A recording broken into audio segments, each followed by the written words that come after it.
Ahora, las grandes entrevistas de La Ventana. Bueno, es un gusto tener esta noche con nosotros al doctor Mauricio Liruzzi. Mauricio es un caso raro, porque uno que está en periodismo siempre oye hablar de médicos de muchos años que han hecho toda una carrera. Mauricio, casi de que se recibió, fue respetado por todos el sector médico, lo que no es poca cosa, y además considerado dentro de su profesión, la oncología, uno de los puntos más altos en la provincia de San Juan. Mauricio, un gusto tenerte acá. Muchas gracias por la invitación y gracias por sus palabras. No, es merecido. Hablemos un poco de los Liruzzi. Los Liruzzi no era un apellido sanjuanino, hasta que un día se hizo sanjuanino, ¿no? Exactamente. Mi abuelo era italiano, se vino acá de chico. Él se dedicaba a la rama de la electricidad. Y bueno, mi padre es el que arranca con la medicina, se recibe de médico, hace la residencia en cirugía general en Córdoba y se decide venir a trabajar acá a San Juan. Y se casa con una médica. Y se casa con una médica que era cordobesa. Que es cordobesa, ¿no? Y se casaron y se vinieron a vivir acá, de lo cual tienen 3 hijos. Yo soy el del medio, mi hermana que hace ciencias políticas, yo que hago medicina y mi otro hermano que también hace medicina, pero vive en Mar del Plata. Casado, hijos. Casado con 3 hijos, yo estoy casado y tengo 3 hijos, y mi hermana está casada y tiene 3 hijos. O sea, todos estamos con el número 3. Y hoy, digamos, mi sobrina hace medicina, o sea que parece que la cosa sigue hacia abajo. Va a seguir por el lado de los médicos, ¿no? En principio pareciera que sí. La otra sobrina mía empieza el año que viene a estudiar medicina. Yo creo que es muy bueno cuando hay familias que se especializan en un tema, ¿no? Y se ve que debe ser bueno porque el tema de conversación de los fines de semana es la medicina, las consultas pasan por la medicina. Y en principio sí, lo que pasa es que la medicina nosotros lo tomamos como una forma de vida, o sea, no es la profesión, sino es como vivimos.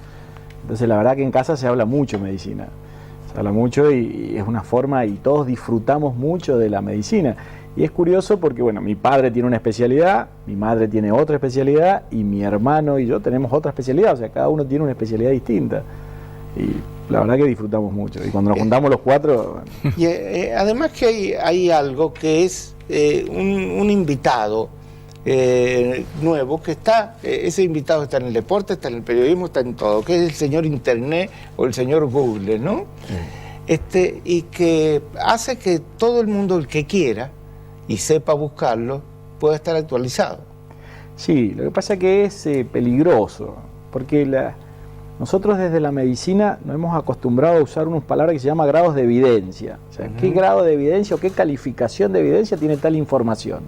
El señor Google no califica. Usted pone y le salen 20 informaciones o 1000 informaciones, de las cuales ninguna de ellas tiene calificación de evidencia. Entonces, a veces la información que tenemos son muy peligrosas. Pero para quien sabe buscarla es otra cosa. Exactamente. Estar actualizado. Uno que está actualizado, uno sabe cuáles son los sitios, cuáles son las calificaciones de evidencia y todo. Supongamos, eso es lo que nosotros nos formamos. Si ves American Health, sabes que es American Health. Exactamente, exactamente. Eso y muchas veces, ¿quién paga los estudios? Porque uno vemos que dicen el azúcar produce cáncer, y al otro día el azúcar no produce cáncer y lo produce el edulcorante, y al otro día... Y con estas cuestiones que son tan complejas, como puede ser una enfermedad como el cáncer, cualquier noticia tiene repercusión mundial y uno no sabe quién está detrás. Es así, esto es como el WhatsApp de ayer del terremoto, o sea, a las 9 de la noche venía el terremoto, todo. Esto es más o menos lo mismo, o sea, no hay clarificación, o sea, hoy los medios sociales tienen tanta información, pero no está calificada la información. O sea, creo que uno tiene que empezar a respetar a la gente que puede calificar la información. Ahora, esa calificación de la información hace que seamos parte de una estadística. Exacto. O sea, nosotros no podemos progresar en la ciencia si no tenemos datos. La ciencia progresa con datos, con estadísticas. Y en la medicina se usa muchísimo. Las estadísticas están. Pasa que a veces es difícil interpretarlas. Yo siempre, por ahí, algunos pacientes cuando estamos en el consultorio me preguntan, bueno, ¿cuáles son las estadísticas que están? es muy difícil hablar frente a una persona a la estadística, porque la estadística dice que el 20% va por acá, el 30% va por acá, el otro 20% va por allá. Ahora, lo que no sabemos es, el que tenemos sentado al frente, por qué camino va. Sabemos que está dentro de una estadística, pero enfocarlo a él, cuál va a ser el camino que va a seguir, es imposible. Claro, cuando se dice que el ser humano, un argentino medio vive, no sé, 60 y... No, está en 70 y pico, 75, 76 años. 5 años. Ahora bien, uno dice, pero para, ese es el promedio. Pero yo que me cuido, que hago gimnasia, que no fumo, tengo que estar en los 90 ya. Y en Capital Federal el promedio de vida es mucho más alto que en el resto del país. Capital Federal ronda los 85, 84 años. Sí. El resto del país, como dicen todos, por fuera de la General Paz, bajamos un par de años más. Pero hay un límite, Mauricio, hay un límite para el ser humano. Yo esta discusión la he tenido incluso con un hermano mío que él está muy adherido a las dietas macrobióticas, se dedica a eso. Y él dice, el hombre está capacitado para vivir mucho más de 100 años. Lo que pasa es que nos arruinamos desde chiquitos. Yo creo que uno, en el juego de la vida hay dos reglas que son de oro. Uno nace y se muere. Esas reglas no se pueden romper. ¿Está? ¿Cuál es la regla de cuándo se va a morir? No lo sabemos. Sí sabemos que el proceso de envejecimiento, porque está medido y hay muchos estudios que lo avalan, empieza desde cierta edad, empiezan a acumularse sustancias, estos famosos óxidos, por eso uno toma los antioxidantes, pero los óxidos siguen apareciendo y va haciendo la destrucción y la degeneración celular. Yo creo que si uno ve la historia, por supuesto que antes se vivía menos y ahora se vive más. En promedio. En promedio. Yo creo que la medicina ha avanzado. Ahora, no creo que exista la vida eterna. Parece que la vida eterna, por lo menos físicamente, no creo que exista. Mauricio, este es un tema, cuando yo digo en promedio, es porque yo soy un apasionado de la historia, ¿no? Entonces me pongo a leer la historia y veo que también en Roma, hace 2000 años, había gente que vivía más de 80 años. Claro, pero esa era la excepción. Hoy el día es el promedio. Claro, hoy el promedio uno lo ve, o sea, inclusive la ciencia va quedándose atrás, porque por ejemplo uno en la oncología dice, bueno, ¿qué hacer con un paciente? Hasta hace poco era de 65 años, ya mayor de 65 años no sabíamos qué hacer. Tengo un paciente de más de 80 años, muchísimo en el consultorio. Entonces ya se llegó a 75, pero ya no sabemos qué hacer con los de 80. O sea, sigue la ciencia más atrás de lo que la realidad de la vida va. Y el pronóstico va cambiando, porque decían pronóstico de sobrevida de tal cáncer tantos años. Exactamente. Y ha variado. Y hoy la idea es que la enfermedad se está transformando en una enfermedad crónica. Estamos intentando que eso pase. Todas las cosas van cambiando, no existe el absolutismo. En medicina uno tiene que aprender que no hay cosas absolutas, no existe la verdad absoluta. No existe la vida eterna, o sea, son todas cosas relativas y que se van mejorando. Hay un tema que yo creo que debe preocuparnos a todos, la relación costo-beneficio. Es un problema la verdad que es un problema mundial. Mundial, sí. Desde ya hace un par de años existe lo que es el extremado costo de los tratamientos oncológicos. Es un tema muy complejo, cada vez más presente en el mundo. En los congresos ya es casi mediodía obligatorio el tema de los costos de la droga. Lo que pasa es que la medicina avanza y alguien tiene que pagar ese avance de la medicina. Pero no estoy hablando solo de costo económico, costo en cuanto al resultado y en cuanto a cómo queda el individuo, ¿no? Porque hay veces que... Si 2 meses más de sobrevida... La calidad de vida, eso tiene un valor. Sí, no vivir por vivir...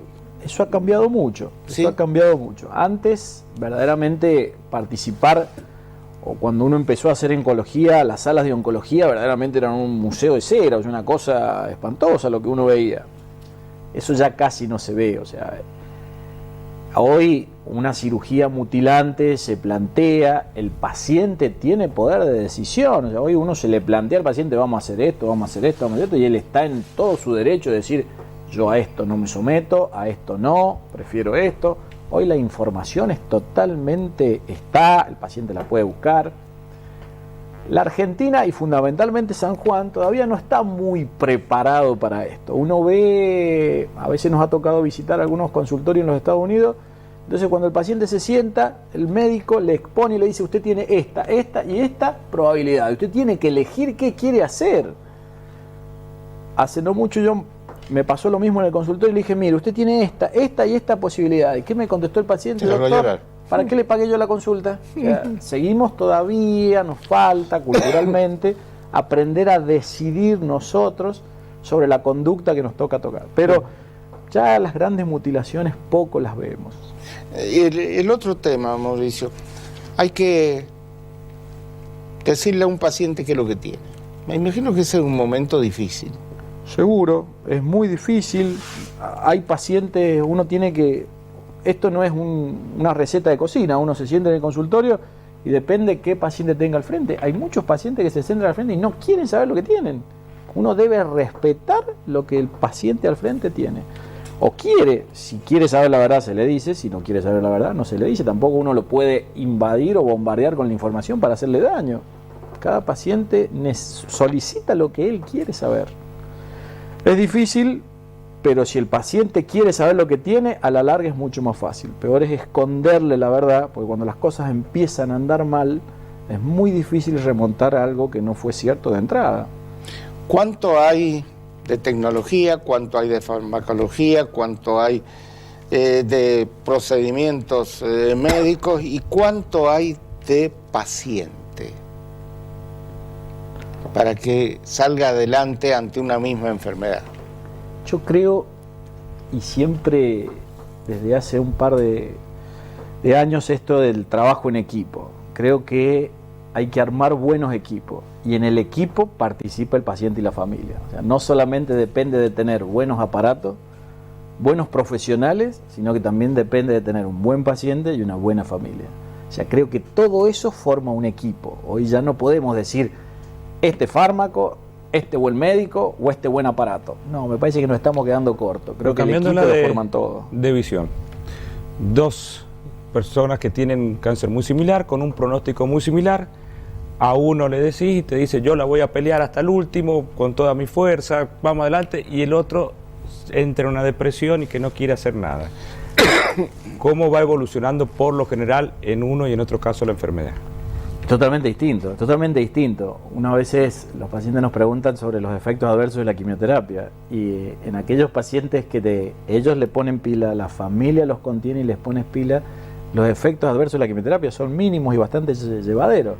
En los pacientes de que ellos no quieren o la familia no los apoya o están solos, hacen todos los efectos con la misma dosis, con la misma droga.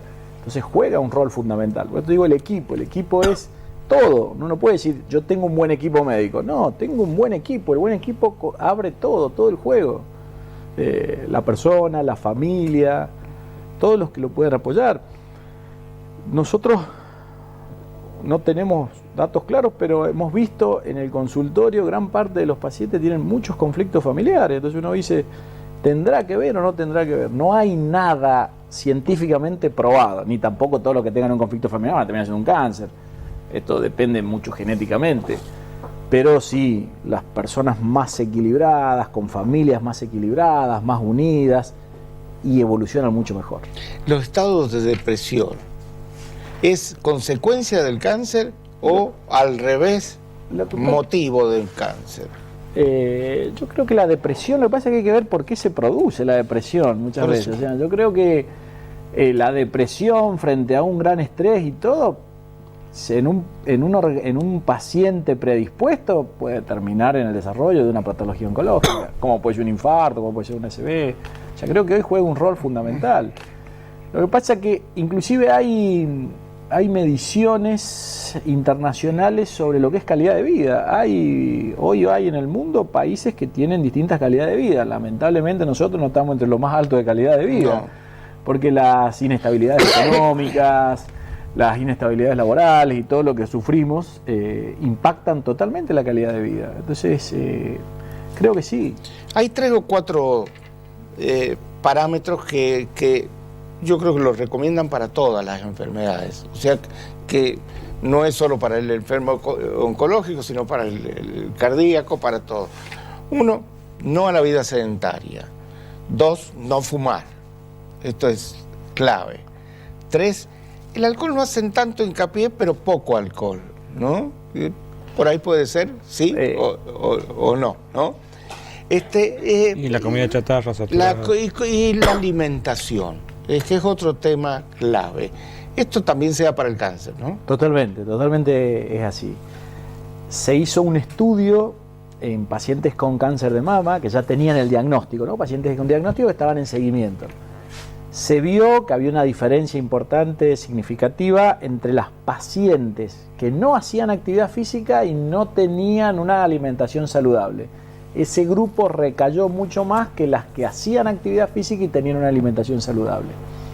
A ese grupo se lo sometió a una actividad física, entrevista con nutricionista, y ese grupo recayó mucho menos. O sea que evidentemente, científicamente está comprobado. El otro tema es la herencia. A mí me ha tocado vivir con mi madre, mi hermana, procesos oncológicos similares. No digo que sea fundamental, pero parece que algo influye, ¿no? Lo que pasa que en relación a la herencia, los porcentajes siempre son menores al 10%. Menos del 10%. O sea que estamos hablando que el 90% son de generación espontánea.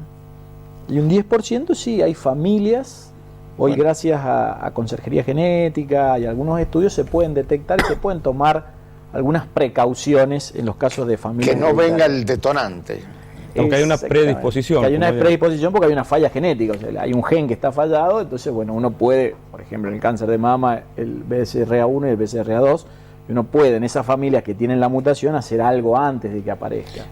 Hay gente que, por ejemplo, todos se mueren de enfermedades cardíacas o urológicas y a los 49 años, supongamos. Eso es más alto que en oncología, ¿eh? Sí, sí. Sí, porque la diabetes tipo 2, tiene una prevalencia muy alta. En oncología no es tan alto lo genético. No. Pero hoy la medicina permite que lo que antes estaba predestinado a que le ocurriera pueda cambiar, por ejemplo, una diabetes. La medicina no permite, lo que creo que permite es el ser humano. O sea, yo creo que si uno tiene antecedentes familiares de diabetes, y bueno, ¿cómo combato esto? Dieta y actividad física. Y algunas medidas farmacológicas mínimas. Pero si uno no decide cambiar con dieta y actividad física, no hay forma que cambie. Entonces creo que hoy, la vida equilibrada, la dieta y la actividad física es el factor común para la enfermedad que vos quieras. Vos decides de qué lado estás. Sí. Ahora, sabiendo que el cáncer, fumar produce no solo cáncer, sino efisema y enfermedades gravísimas, nadie sabe lo que es vivir con una mochila al hombro y demás. ¿Por qué se sigue autorizando que se venda el cigarrillo? Es un espanto, la verdad que es un espanto, la verdad que uno no lo... Es un negocio del Estado para cobrar impuestos, no sé. Yo creo pero que lo gasta en salud. Por suerte cada vez se vive menos. Yo siempre decía que aquellos que fumaran deberían ir a una sala de clínica médica, porque en la época que uno hacía la residencia, más del 80% de los pacientes internados tenían que ver con el tabaco, y era un desastre. Entonces me parecería que hoy debería estar totalmente prohibido. En una época fue un negocio infernal, o sea, las tabacaleras era impresionante. Por suerte creo que cada vez se fuma menos en Argentina, no así en Europa. Y está mal visto, que eso es lo bueno, lo que cambió mucho en la Argentina, ¿no? Exactamente, entonces hoy es una rareza el Viste que la gente sale a fumar fuera del restaurante, cosa están que antes... empezando más chicos. Pero están empezando más Lo que llama la atención es eso. Hace poco me tocó vivir un evento, cumpleaños de 15 años, y la verdad que a los 15 años la cantidad de gente que fuma es impresionante. La verdad me llamó eso la atención, siendo que en los adultos cada vez se fuma menos. No, van buscando nuevo mercado. Sí, yo creo que debería estar prohibido. Inclusive creo que hasta las obras sociales deberían decir, bueno, mira, si vos fumás no te afilio, porque la plata que gasta el tabaquista es infernal, o sea, está mal visto de todo punto de vista. O sea, tomar alguna medida extrema, ¿no? Bueno, una de las cosas que siempre se dice es el cáncer es una enfermedad un poco silenciosa. La gente cree que cáncer duele ya. Tenés cáncer porque te duele. Y no, el dolor empieza después, no es. En general, los tumores, cuando son incipientes, no tienen ningún tipo de síntoma. Por eso es siempre las campañas de prevención, uno las tiene que hacer cuando no tiene ningún síntoma. Eso, más del 90%, se cura. Cuando duele, a veces ya es porque estamos un poco avanzados y un poco más tarde. Los porcentajes de curación caen muchísimo. Entonces uno debe concientizarse que si hay campañas de prevención, debe toda la población participar. ¿Por vivir en San Juan, uno tiene predisposición a determinado tipo de cáncer o no? No. Porque la verdad siempre se habla que cáncer de tiroides se ve más en San Juan que en otra provincia, o no es era así. en la época anterior, donde había... Es una provincia que tiene falta de yodo, pero desde el momento que se incorporó por ley el yodo a la sal, se ve menos. Ahora se prohibió la sal. Ahora se prohibió la sal. Pero no se ve menos, más allá que el cáncer de tiroides es una patología bastante frecuente. Por suerte la tasa de mortalidad que tiene es ínfima, es leve. La mayoría de los cánceres de tiroides se curan. Lo que aumentó tremendamente es el cáncer de piel, ¿no? El cáncer de piel hay mucho, no tanto como lo que creíamos que iba a haber. Nosotros esperábamos que en San Juan hubiese mucho más cáncer de piel, pero hay bastante. Y eso sí empieza desde la infancia. Muchas veces por ahí sufro discriminación en el club por mis hijos, porque yo les pongo una remera, mis chicos no sacan la remera para nada. Y yo digo, ¿por qué lo vas a bañar con remera? Porque no quiero que tengan nada. Pero, o sea, el sol empieza a incidir desde que es bebé. No es que desde los 20 años tomé sol. No, desde que soy chiquito lo expuse al sol acumulando. Y se va acumulando. Entonces la idea es que uno debería proteger a los chicos de ahora. Pero incluso hay países donde si uno se coloca una remera, pero con protección, si no tienen la protección adecuada, tampoco sirve la remera. No, vienen hoy remeras con filtro UV que la verdad que están en todos los negocios, están en San Juan, se pueden comprar y bueno, la verdad es que ya mis chicos trato de que se pongan la remera. A veces es difícil porque bueno, el amigo no se la pone, qué sé yo, y bueno, pero uno debería insistir y debería en las piletas, por el sol que tenemos, ver todos los chicos con las remeras con filtro UV, debería ser una buena práctica de salud. Y por ahí te recomiendan el sol, por ejemplo, para la psoriasis, ¿no? Es que... Pero 10 minutos de sol. A ver, cuando uno tiene una herida abierta, por ejemplo, una cirugía que tiene una herida abierta, 15 minutos de exposición solar es espectacular, es antiséptico, es cicatrizante, ayuda en la fibrosis, todo lo que tiene que ver en la justa medida. Por eso hoy lo importante es encontrar el equilibrio. Creo que todo, cuando uno habla de un extremo, seguramente es malo. Ahora, lo que yo veo, mucha gente que no le tiene miedo en absoluto porque son jóvenes. Entonces a los 15 años se pueden pasar... De la 1 a las 5 de la tarde tirados al sol. Tirados al sol. Y llegan a los 40 años y parecen una pasa. No, seguro. Y no solo no es protector, sino que son aceites que seguro, por eso te digo que el tema del sol inicia desde que uno es bebé. Entonces uno debe cuidar siempre la protección de la piel. Sí. Y son los que tenemos más metros y más expuestos. Sí, más metros. Debe ser el órgano más grande, ¿no? Sí, sí. Existe pieles más riesgosas como son las pieles blancas, los colorados. Los colorados y los ojos claros. Son los más lábiles en la piel y son los que deberían cuidarse mucho más. ¿Qué es lo que cambia? ¿O hacia dónde va a ir la medicina? El cáncer es casi, digamos, el ABC de la vida, pareciera, porque es algo absolutamente emblemático. Es como que si curamos el cáncer, podemos curar cualquier cosa, ¿no? Pero ¿hay cambios en la forma de abordaje muy grandes o no? Sí. Hace unos 3 años o 2 años se ha cambiado el target terapéutico, el blanco molecular que nosotros usábamos. Antes, el blanco, que todavía no se reemplazó totalmente, ¿no? Pero antes el blanco molecular era la duplicación celular, era duplicación. Hoy, desde hace unos 3 años, ha empezado el sistema inmune a jugar un rol fundamental. Y pareciera ser que, que el futuro va por ahí. Que el propio sistema inmune ataque al tumor que se presenta. No ha dado resultado en todos los tumores, pero hay algunos que se está usando, que es lo que se llama inmunoterapia, se va a ir dejando de lado o combinando con la quimioterapia, con algunos resultados muy promisorios. El sistema inmune se ha intentado y sigue siendo el target de mucha gente, es decir, ¿por qué el mismo sistema no se desarma? No ataca al tumor. Lo que pasa es que también hay un montón de gente que dice, toma esto que te va a activar el sistema inmune, toma esto. Verdaderamente no hay estimuladores del sistema inmune naturales, por lo menos probados en oncología. Pero sí hay algunos mecanismos hoy que sí estimulan el sistema inmune farmacológicamente y el mismo sistema inmune es el que se está deshaciendo del tumor. ese es el nuevo camino que se está empezando. Recién cuando hablaba Juanca precisamente de cómo influye la predisposición del paciente, el estado de ánimo del paciente, a lo mejor influye mucho en el sistema inmune. Probablemente.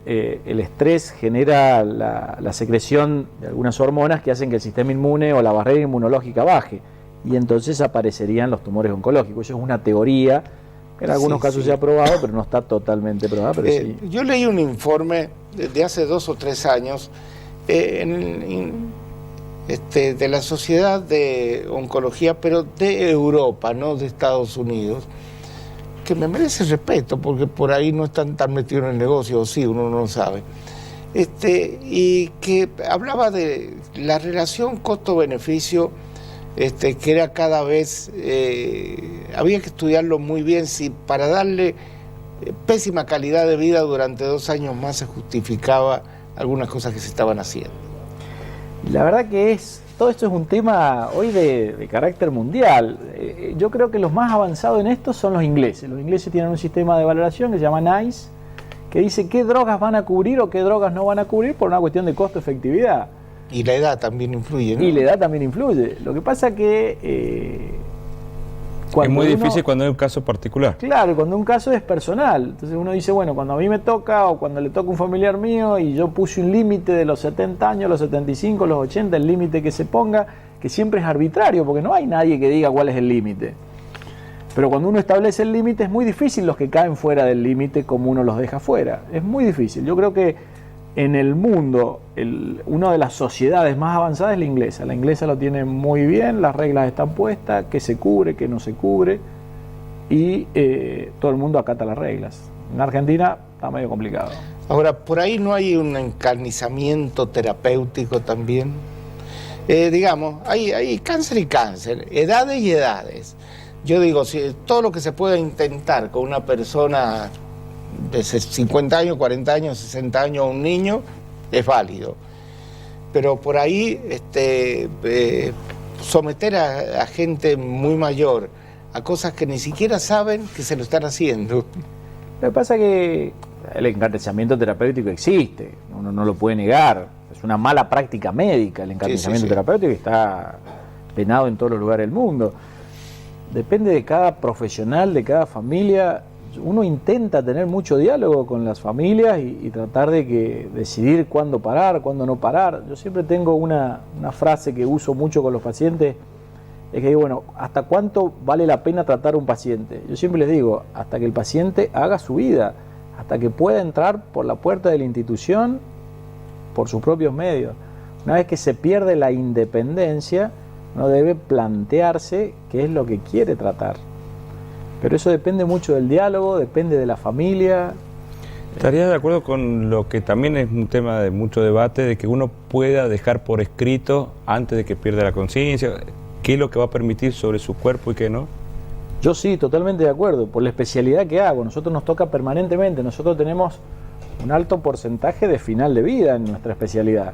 Entonces vemos muchos pacientes que llegan al final de la vida y que ojalá pudiesen haber decidido muchas cosas antes, por un criterio legal, por un criterio moral, por un criterio personal. Y es mejor que lo decida el paciente y no un hijo que no es objetivo. Lo ideal sería que lo decidiese el paciente. Lo que pasa es que, creo que no sé si San Juan está preparado, San Juan porque es el medio donde yo me desarrollo. Es muy frecuente que la gente vaya al consultorio y entre en los familiares y no le diga nada, y no le avise, y no le diga, es su vida. O sea, no es que vos... Creo que todos debemos tener la información necesaria para decidir qué hacer. Si no, es muy difícil.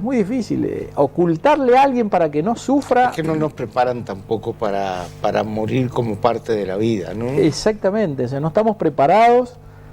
Y la familia tampoco está preparada para que un familiar muera. Entonces es muy difícil el tema, es un tema complejo. Pero creo que culturalmente nos falta todavía un poco. Hay temas que también se está hablando mucho en los últimos tiempos. Incluso la semana pasada salía una información de un juicio que le habían hecho por la muerte de un chico que decía que era con respecto a lo que le echaban a los alimentos, fertilizantes, agroquímicos, etcétera, etcétera, etcétera. ¿Esto hoy está produciendo mayor cantidad de algún tipo de cáncer? No está probado eso, o sea, no está probado.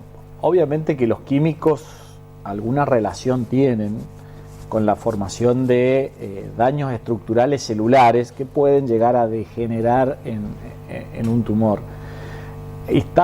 Lo único que hasta no hace mucho era los temas de los transformadores de alta tensión que derramaban un líquido que podía producir enfermedad hematológica. Eso se probó y por suerte se cambiaron todos. Pero hoy con lo que tenemos no hay nada que esté probado fehacientemente. Están prohibidos los órganos fosforados. Estimamos que no deberían estar en circulación. ¿Qué cáncer es el que más ha aumentado en los últimos tiempos? Sigue siendo uno de los cánceres más frecuentes el cáncer de mama. Es el tumor más frecuente que tenemos. El de próstata en el hombre. Y el de próstata en el hombre. Lo que pasa es que el de mama tiene más mortalidad que el de próstata. Y el otro que estamos viendo que aumenta llamativamente en relación al tabaco es de las mujeres con cáncer de pulmón. Porque también ha pasado de que la mujer está fumando más que el hombre. Antes era casi un tumor exclusivo del hombre y hoy estamos casi 50 y 50. Se dice, no sé si es cierto o no, que lo que llama la atención es la cantidad de gente joven con cáncer. Sí, eso es un dato a veces llamativo. Ahí ve la disminución de la edad del diagnóstico. Tampoco tenemos muchos datos fehacientemente de por qué está pasando. Tal vez sea porque uno no se hace estudios de joven. Entonces ahora cuando se hace estudios aparecen. Probablemente. En la medicina las estadísticas son muy importantes. Entonces uno dice, si un joven tiene fiebre, lo más frecuente que tenga es una gripe, por frecuencia. Entonces uno primero la trata como gripe.